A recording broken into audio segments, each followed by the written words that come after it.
en sus distintos ámbitos de intervención con el objetivo de generar el bienestar de la población en esta situación tan difícil. Consideramos necesario comenzar esta conferencia invocando a la población a que extremen las medidas de precaución frente a la COVID-19. Lamentamos profundamente la pérdida de vidas a consecuencia de la pandemia y expresamos nuestras condolencias a las familias que están atravesando esta difícil situación en el país y en el mundo. Estamos haciendo los mayores esfuerzos para mejorar de manera permanente la respuesta del Estado, la que tenemos que tener frente a la COVID, ello mediante el incremento de las camas UCI, el cierre progresivo de la brecha de oxígeno medicinal y el seguimiento de los casos positivos de la enfermedad. Y en esta línea de mensajes debemos recordarles que desde hoy empiezan a regir las medidas establecidas de manera diferenciada para las provincias que se encuentran en los distintos niveles de alerta sanitaria. Recordemos que tenemos en total 41 provincias en nivel de alerta extremo, entre ellos está Lima Metropolitana y el Callao. 147 provincias están en un nivel de alerta muy alto y 8 en el nivel alto. Una vez más, pedimos a las ciudadanas y ciudadanos que cumplan de manera estricta con estas medidas que son producto de una evaluación permanente que hacemos respecto a la evolución de esta pandemia y que apuntan a lograr un equilibrio entre la salud de las personas, que es nuestra prioridad, y el aspecto económico, que es tan importante para la población y el país en su conjunto. Tenemos que asumir una actitud responsable y el compromiso con la vida, cuidando nuestra salud y de las personas que nos rodean. Como ya se ha informado, estas medidas que empiezan hoy regirán por espacio de 3 semanas, salvo las evaluaciones que hacemos de manera constante y que nos podrían indicar un cambio si evoluciona de otra manera. Quiero mencionar además el importante avance que estamos teniendo en el proceso de vacunación de las personas adultas mayores en el marco de una nueva estrategia implementada por el Gobierno de Transición y Emergencia. Este fin de semana se dio inicio a la primera jornada con dificultades en algunos vacunatorios, pero estas situaciones se han ido superando gracias a la rápida acción del personal de MINSA y de Salud, con el apoyo de los gobiernos locales, las Fuerzas Armadas y otros. Vamos a seguir en este camino mejorando en lo que haya que mejorar a partir del permanente seguimiento que estamos dando a este proceso. Nuestros adultos mayores y todos los ciudadanos y ciudadanas se merecen lo mejor y nos satisface plenamente que cada día más peruanas y peruanos se estén alejando de los graves riesgos que representa la COVID-19. Y de hecho, en este sentido, en los 3 primeros días de vacunación territorial, 65.194 adultos mayores de 80 años de Lima Metropolitana y el Callao recibieron la primera dosis de la vacuna contra la COVID-19. Como es de conocimiento de todos ustedes, desde el viernes 16 se aplica este nuevo esquema de vacunación territorial. La jornada ha continuado hoy y proseguirá mañana con la atención de las personas rezagadas, quienes por algún motivo no pudieron acudir a las fechas programadas por la web pongelombro.gov.pe. Reiteramos que es importante que los rezagados cuenten con la prueba de su cita de los días previos. Solo de esta manera podremos lograr mantener el orden por la seguridad de todas y todos los asistentes. Y para precisar, el viernes fueron vacunados 16.200 adultos mayores, el sábado 24.447 y ayer domingo 24.467. Estas vacunaciones masivas seguirán. Esperamos inmunizar a 102.000 adultos mayores de 80 años al término de estas jornadas de vacunación realizadas de manera simultánea en 22 distritos de Lima Metropolitana y el Callao. Continuaremos los días 23, 24 y 25 de abril, donde vamos a desarrollar este mismo proceso en otros 28 distritos, igualmente con fechas adicionales para los rezagados. Nuestra meta para esos días es vacunar a 77.848 adultos mayores en esta segunda etapa. De otro lado, hay que informar que a la fecha cerca de 80.000 policías han sido inmunizados a nivel nacional y con la llegada de más vacunas se viene aplicando la segunda dosis en diversas regiones del país. De igual forma, los integrantes del Cuerpo General de Bomberos Voluntarios del Perú también vienen siendo vacunados y a la fecha han recibido la dosis correspondiente alrededor de 3.000 efectivos en el Callao, Lima Norte, Lima Sur, Ica, Piura y Tacna. Finalmente, 86.989 miembros de las Fuerzas Armadas han recibido la primera dosis de la vacuna contra la COVID-19, entre los que se encuentra personal militar en actividad, adultos mayores y personal de salud. Además, también 9.507 profesionales de la salud de las sanidades de las Fuerzas Armadas también han sido vacunados. Por otro lado, a la fecha, el Perú ha recibido 2.027.520 dosis de la vacuna contra la COVID-19. Se vienen recibiendo lotes semanales de dosis, lo cual fortalece el proceso de vacunación que hemos iniciado con el objetivo de inmunizar al 100% de los habitantes de nuestro país. En los próximos meses se irán incrementando las cantidades de cada lote. Ayer domingo, de hecho, recibimos 276.000 dosis del laboratorio AstraZeneca, lo que suma a las 200.000 dosis de Pfizer recibidas el miércoles 14 de abril, haciendo un total de 476.000 dosis en la semana pasada. Al inicio de este gobierno de transición y emergencia no había un solo contrato suscrito para la adquisición de vacunas contra la COVID-19. Hoy tenemos acuerdos firmados para que vengan al Perú 48 millones de vacunas, las cuales aseguran que se vacuna a toda la población y llegarán de manera progresiva a lo largo del año. La vacuna es la gran herramienta para disminuir el riesgo de muerte a consecuencia de esta pandemia. Sin embargo, debemos reiterar nuestro llamado a las personas que han sido inoculadas a no bajar la guardia y que mantengan las medidas de prevención, porque pueden contagiarse pese a estar vacunados, aunque no desarrollarán casos graves de la enfermedad. Y en otro tema relacionado con la reactivación económica, hemos aprobado un nuevo instrumento que es el Programa de Emergencia Empresarial en el marco del Fondo MIPYME Emprendedor. Se trata de un fondo concursable por 64.4 millones de soles para apoyar a casi 2.000 empresas a adaptarse a la nueva realidad y tener una mejor capacidad frente a esta crisis económica derivada de la emergencia sanitaria, y que se realizará un apoyo a través de transferencia de conocimientos, adopción y adaptación tecnológica, y hemos diseñado 3 modalidades de participación.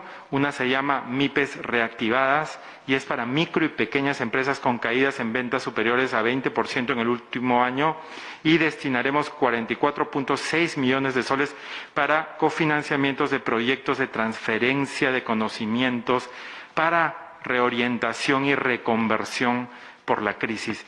El segundo programa se llama MIPYMES Digitales y de Calidad. Son 11.7 millones de soles para cofinanciamiento de proyectos que busquen disminuir brechas digitales o de calidad de micro, pequeñas y medianas empresas, algo que es muy importante frente a la coyuntura de la pandemia, la digitalización.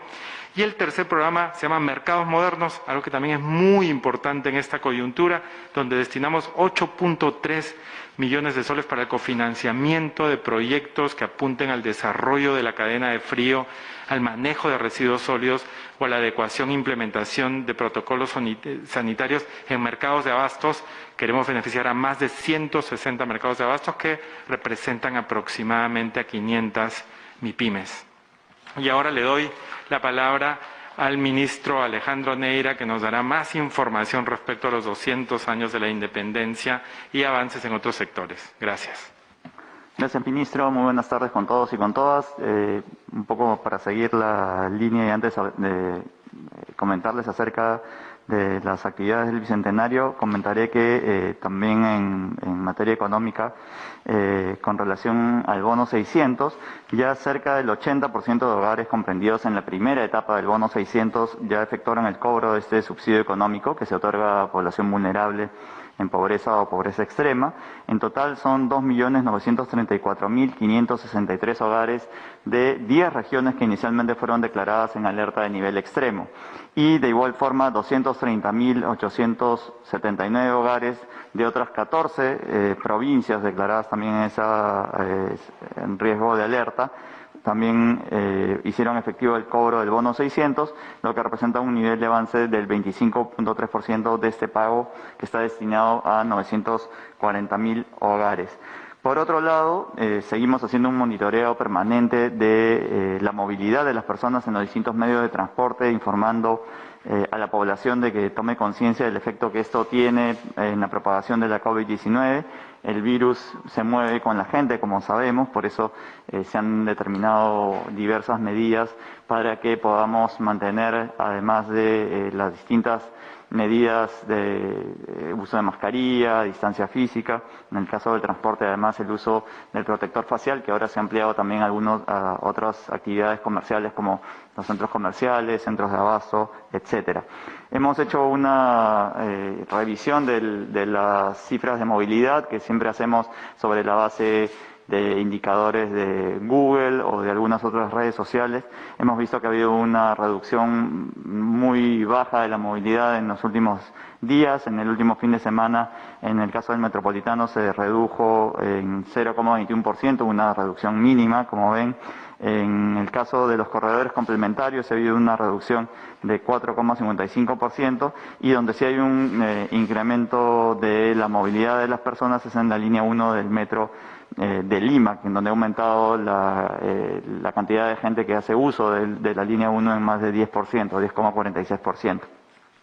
Y ha habido también un incremento en el transporte terrestre interprovincial de un promedio en este último fin de semana entre el 16 y 18 de abril de 148.000 pasajeros a 169.860 y lo mismo en el transporte aéreo nacional, donde hemos pasado también de un promedio de 14.000 pasajeros diarios, bueno, en este caso sí se ha reducido es mucho menor a los 20.000 que se habían movilizado en condiciones similares en enero. Esto es una disminución en ese rubro del 27,30%.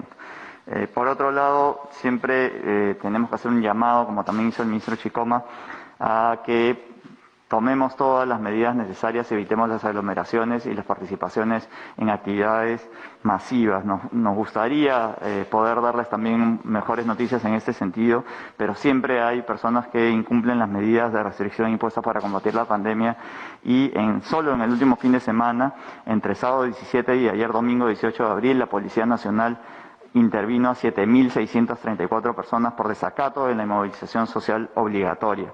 En estos días se han aplicado 2.600 multas por diversas infracciones al estado de emergencia.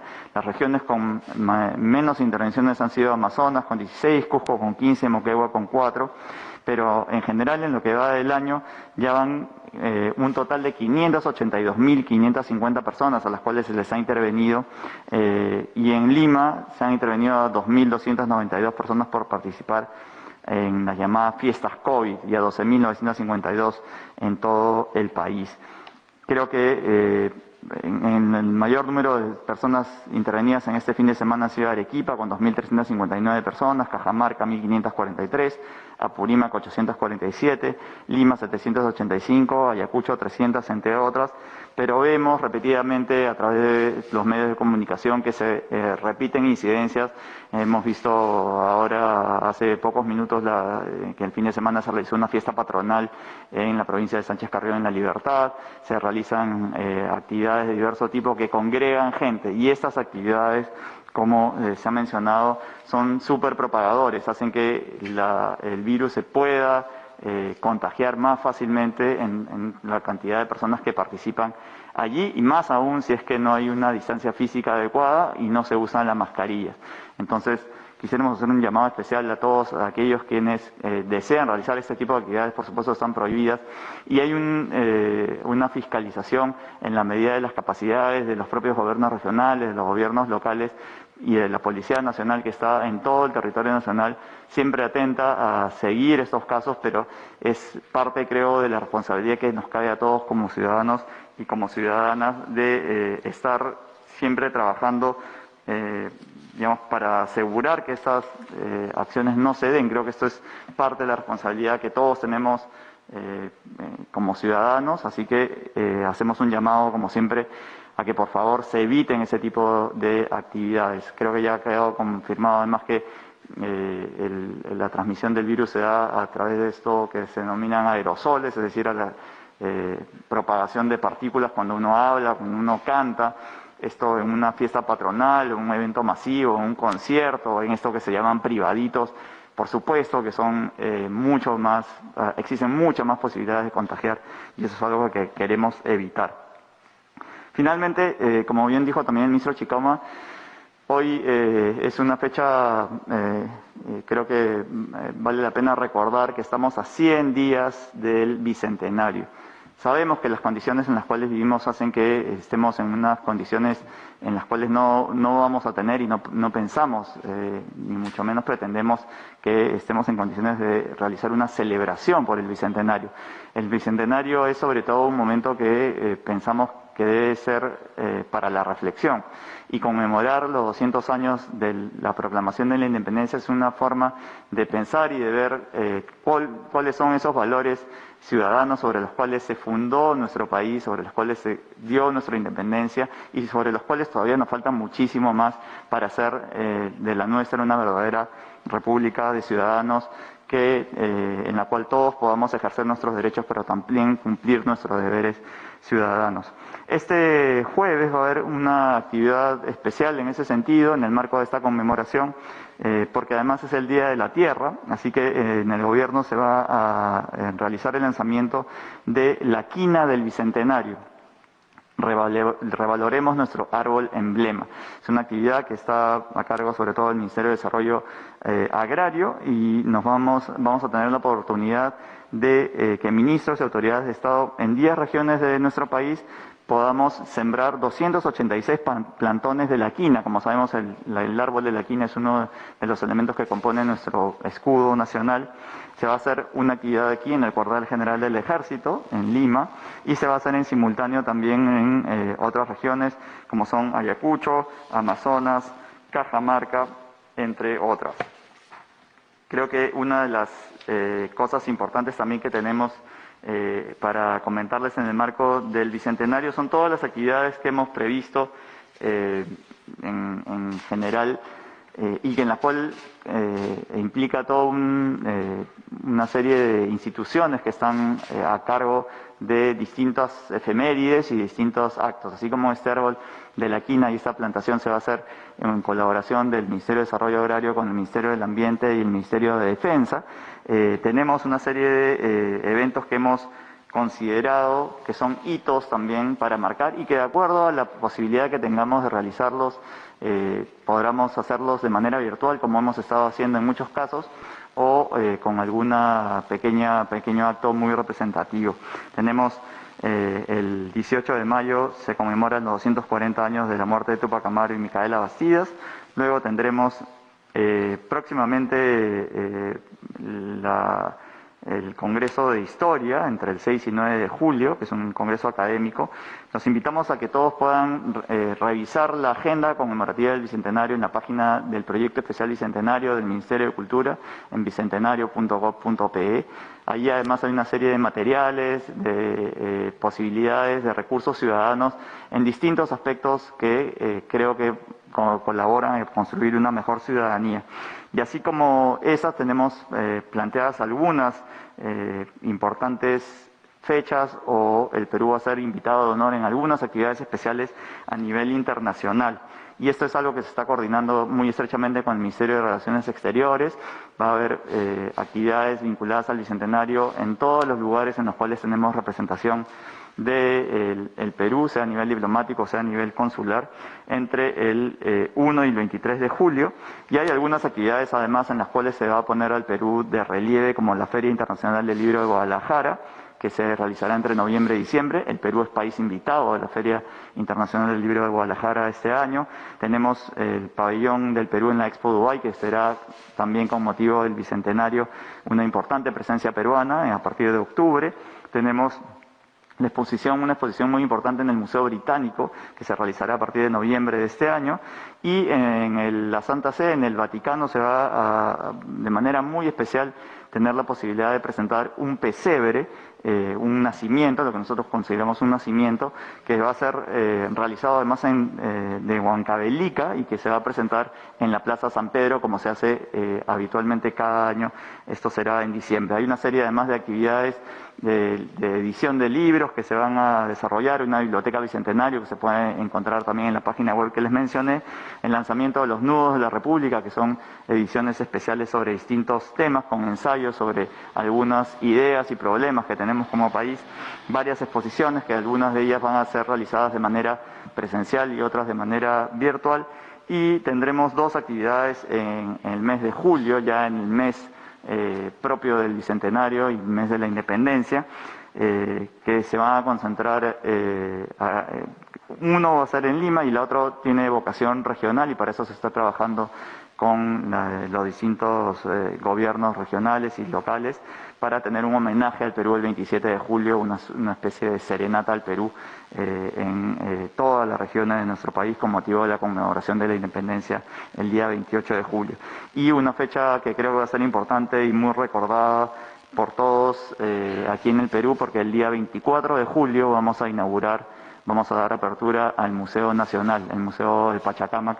Se va a inaugurar en esa fecha con 4 exposiciones vinculadas a la historia de nuestro país, a la diversidad cultural de nuestro país, a la posibilidad de haber recuperado tesoros, es decir, a todas estas recuperaciones arqueológicas e históricas que se han hecho a lo largo de los últimos años, y también a entender cuál es la historia del museo en el Perú. Esto es una fecha importante. Este es el museo que en términos de dimensiones y en términos de importancia, debido a que el Perú es un país cuna de civilización, uno de los países con la mayor riqueza cultural, no solo del continente, sino también del mundo, se va a convertir en el museo más importante, más grande de América Latina, así que creo que eso va a ser un motivo de orgullo para que nuestra diversidad cultural y la calidad que tenemos de la cultura peruana sea visible en América y en el mundo con motivo de la conmemoración del Bicentenario. Muchas gracias y quedamos a la orden para cualquier pregunta. Muchas gracias, señores ministros. Damos paso entonces a las preguntas. Empezamos con Lisette Horna, de TV Perú.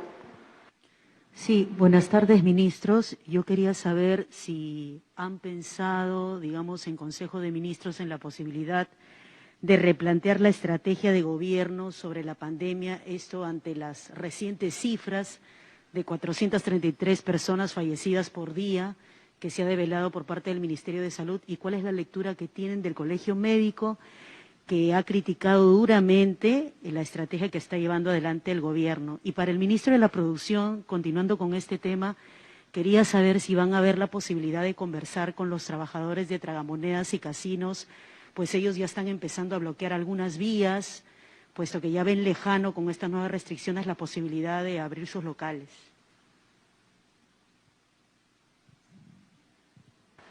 Bueno, sobre la primera, sí hemos escuchado las críticas. Somos un gobierno que escucha y que está dispuesto a estar abierto al diálogo y a todas las posibilidades que existen para mejorar las condiciones que nos fijamos del gobierno, para mejorar la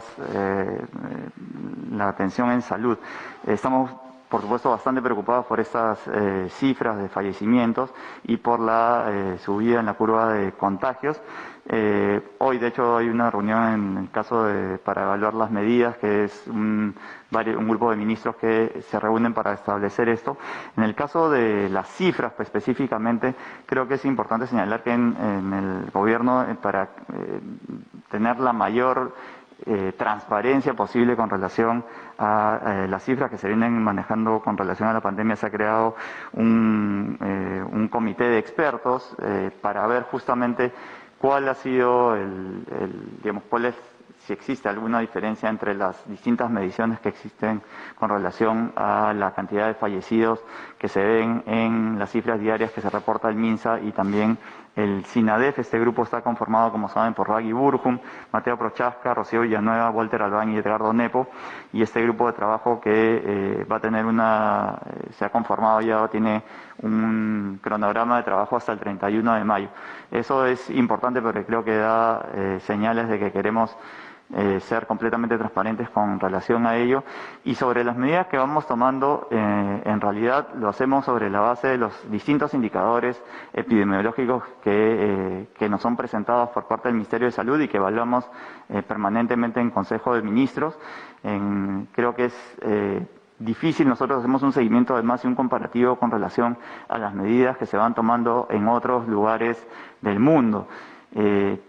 Digamos, haciendo los comparativos, y hoy día escuchábamos al doctor Elmer Huerta en Radio Programas del Perú mencionando, estamos en América Latina sufriendo este impacto de la pandemia, probablemente por producto de las variantes que existen aquí, la variante brasileña probablemente, que hace que haya un mayor número de contagios, que estemos en el pico de contagios y de fallecidos, pero las respuestas que tenemos por parte de la comunidad científica en realidad son similares. La realización de confinamientos, que además en nuestro caso tenemos que evaluar la posibilidad de algunos cierres. Creo que queda claro que la posibilidad de entrar a una cuarentena total o un confinamiento absoluto no forma parte de las medidas que podamos tomar en estas circunstancias, teniendo en cuenta también las condiciones económicas en las que nos encontramos, pero estamos siempre evaluando todas las medidas y viendo a ver si es que hay alguna medida que finalmente pueda ser o que nos pueda ayudar más. Finalmente, la única y en la cual está comprometido completamente el gobierno es la adquisición de las vacunas. Como ya saben, tenemos un compromiso adquirido de 48 millones de vacunas, se ha iniciado el proceso de vacunación territorial y finalmente el único escudo efectivo que tenemos contra la pandemia y la única solución posible para poder salir paulatinamente de ella es a través de la vacunación. Así que todos los esfuerzos del gobierno están puestos en ese sentido. Sí, gracias. Detallando un poco lo que dijo el ministro Neira con respecto a ciertos sectores, primero hay que darnos cuenta que sí estamos en una segunda ola muy prolongada con cifras que son muy preocupantes todavía. Y en torno a eso nosotros siempre escuchamos a los gremios, el Mincetur escucha mucho al gremio de casinos y tragamonedas y a todos los que le corresponden, en Produce nosotros escuchamos mucho y siempre de manera constante a los centros comerciales, a los restaurantes y a más, ¿no?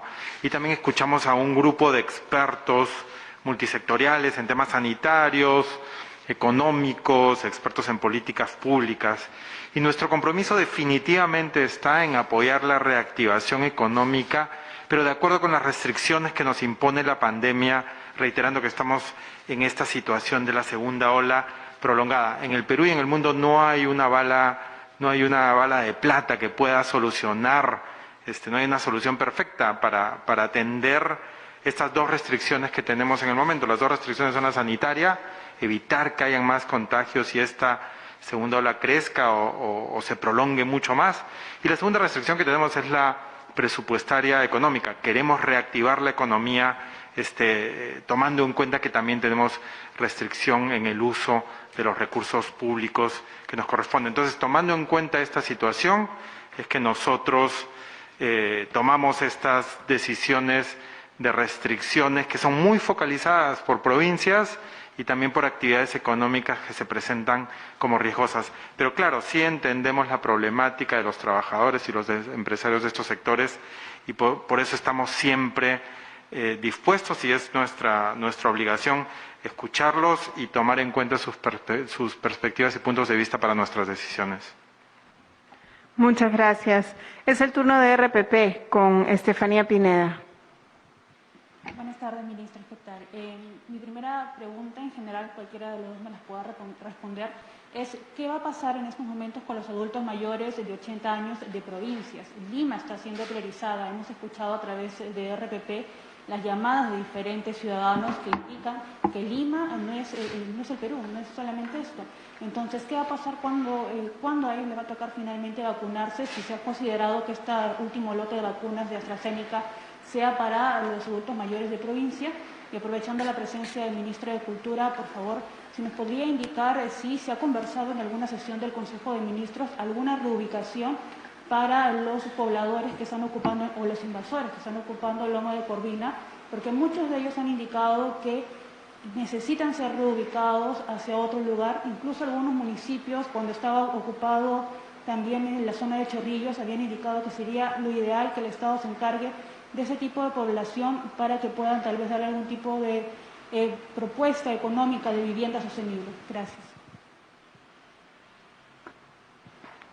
Sí, con relación a la vacunación de adultos mayores, efectivamente, como bien ha señalado, la llegada de vacunas de AstraZeneca ayer en un número de 276.000 dosis y el próximo mes de mayo de 1 millón de vacunas nos da espacio suficiente para que podamos trabajar en coordinación con los gobiernos regionales para que lleguen las vacunas a las regiones. De hecho, esta semana ya están saliendo los grupos a las regiones de acuerdo a la priorización que va a desarrollar el Ministerio de Salud en coordinación con los propios gobiernos regionales. Hoy se ha llevado a cabo, o se está llevando a cabo todavía, el Comité Intergubernamental de Salud. Varios gobernadores regionales incluso se han hecho presentes aquí en Lima y otros a través de las plataformas virtuales están conectados justamente con el Ministro de Salud, con las autoridades, con el Viceministro Gustavo Rosell, que está a cargo de la vacunación, para definir las cantidades que van a ir siendo despachadas a las distintas regiones de nuestro país en las próximas semanas. Es parte del compromiso que tiene el gobierno, por supuesto.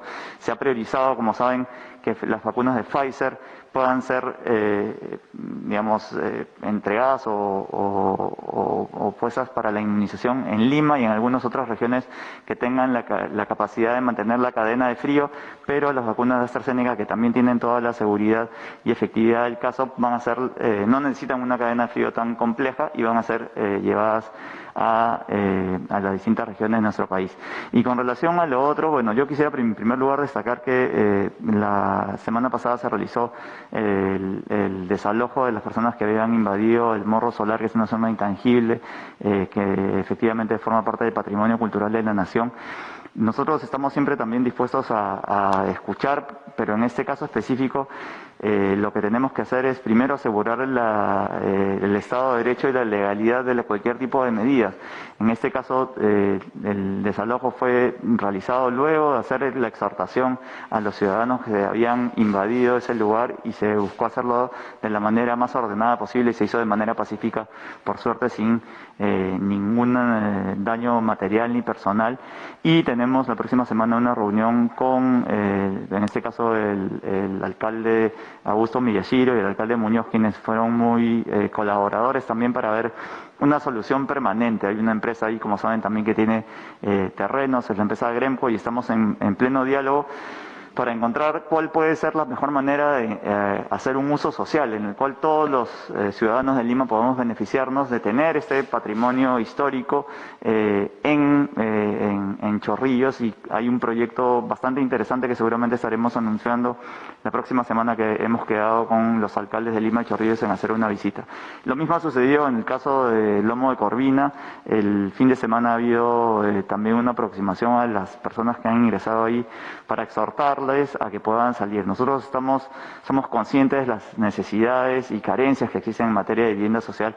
Hay varios programas que el Ministerio de Vivienda ya ha venido desarrollando, pero en este caso no podemos tampoco dejar que de manera ilegal puedan ocuparse terrenos que o son propiedad del Ministerio de Cultura o tienen una condición de patrimonio o forman parte de propiedad privada. Así que creo que cualquier tipo de diálogo también pasa por el restricto respeto al principio de legalidad y al Estado de Derecho.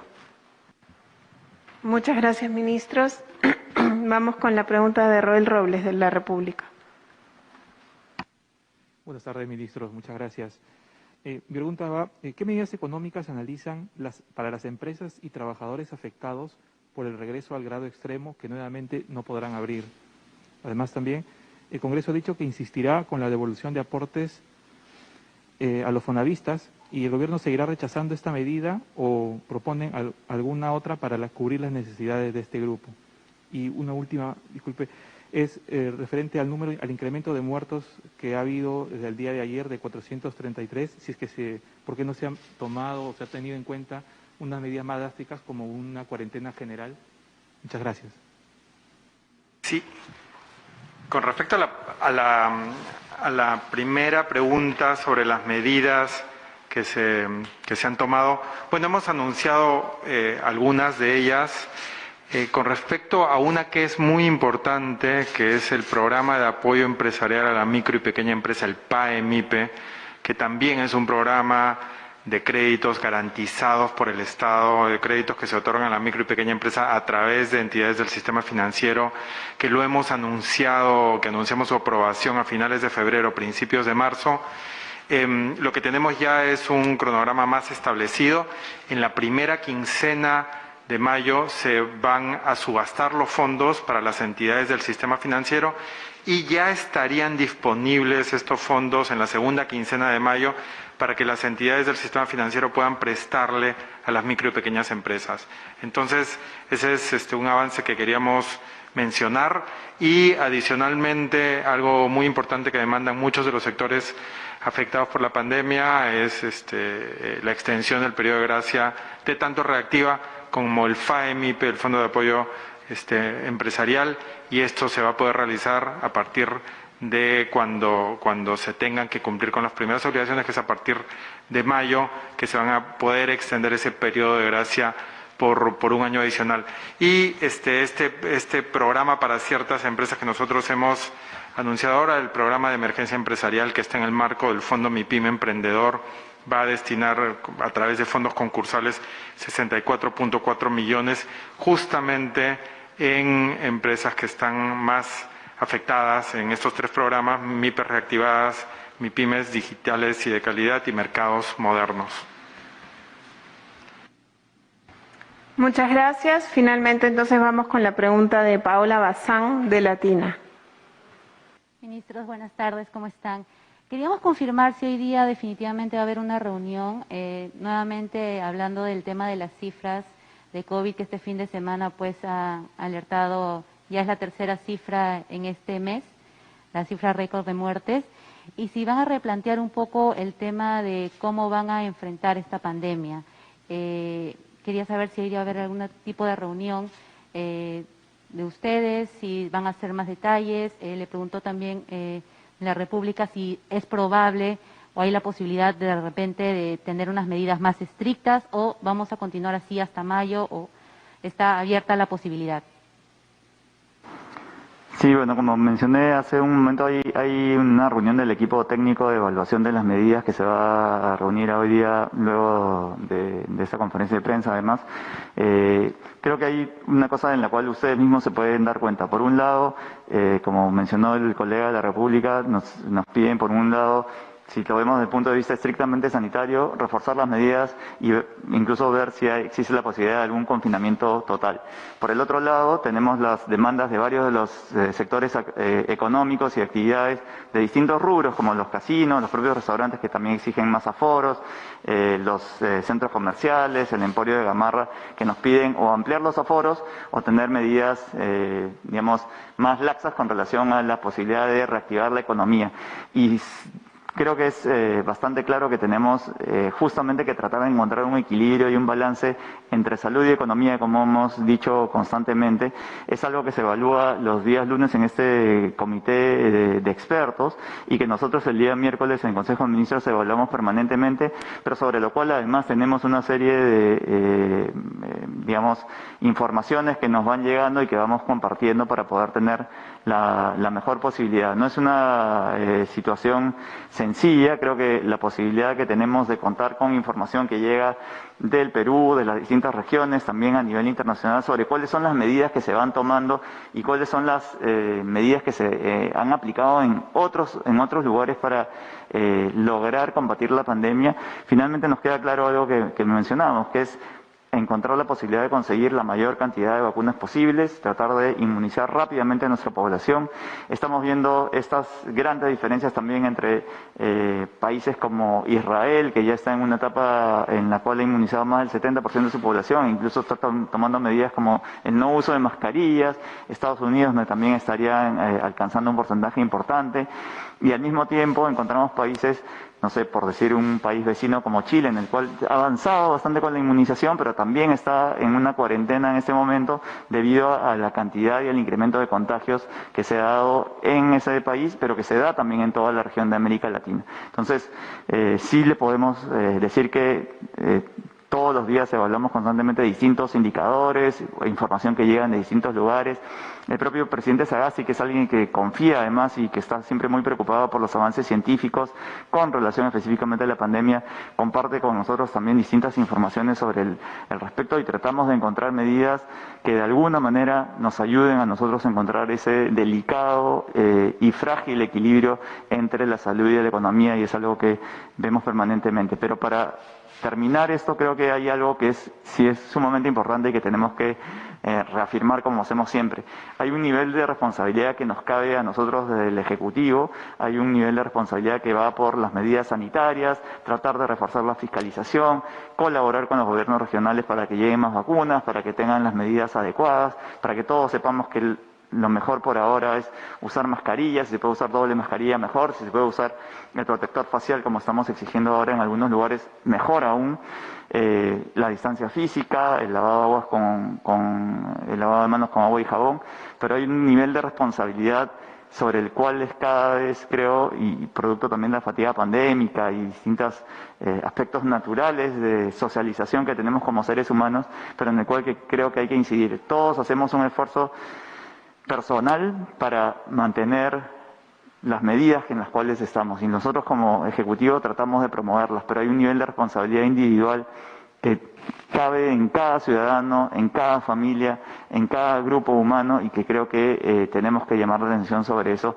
Ese nivel de responsabilidad es el que queremos que por favor se entienda también. Nosotros hacemos de nuestra parte todo lo que podemos para controlar la pandemia en la medida de las posibilidades en circunstancias muy difíciles, pero hay un nivel de responsabilidad ciudadana que creo que es importante siempre recalcar y sobre el cual también creo que todos tenemos que reflexionar, más aún en este año que, como decíamos antes, estamos a 100 días del Bicentenario. Hace 100 años también se vivió fiebres, una condición sanitaria grave, una condición de crisis económica también, pero hubo algo que creo que nos ayudó, que era la conciencia de tener un destino común, una unidad para enfrentar los problemas, y eso es algo que creo que debemos recuperar en estas circunstancias. Si todos tomamos conciencia de la importancia que tiene el rol de cada individuo en la comunidad, creo que tendremos más posibilidades de juntos salir de esto. Muchas gracias.